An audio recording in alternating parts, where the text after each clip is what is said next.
we can't survive a plus 7 degrees Fahrenheit as a global population. So this is where my incredible urgency comes from, that there really is no time. There really is no time.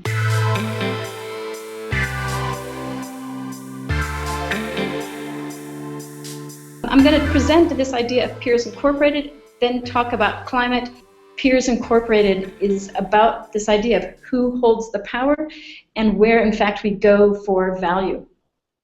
And the power of individuals and individuals as value creators has really is coming into their own together in partnership with these big companies who will be providing those platforms for participation and making complex things simple so that individuals can participate. All of these companies that are now common everyday services, they really are based on these three concepts: that people want to share stuff, that technology makes that sharing trivial, and that people themselves contributing in a very specific way to the whole of the product. I look at this as a Peers Incorporated partnership. Both of these two together, their strengths blended, are really this fabulous collaboration and partnership that is totally enabled by the internet.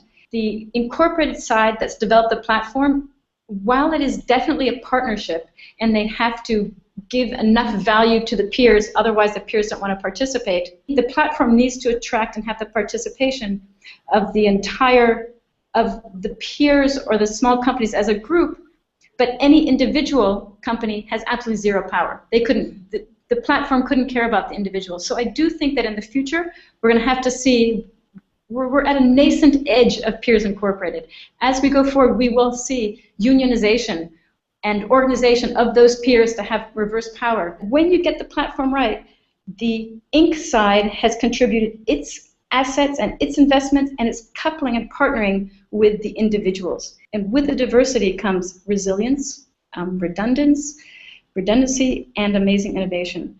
So I want to segue into climate change and my incredible horror of what's happening. What the science is coming out to say is that if every country did exactly what it's promised to do, if every government fulfills all its promises, by 2100 we will be plus 7 degrees Fahrenheit, 4 degrees Celsius. If we don't meet those current goals, we're going to be hitting that by 2060. The temperatures that are extreme and horror that we don't want to live with are effectively in the next 15 or 20 years, which is really tomorrow.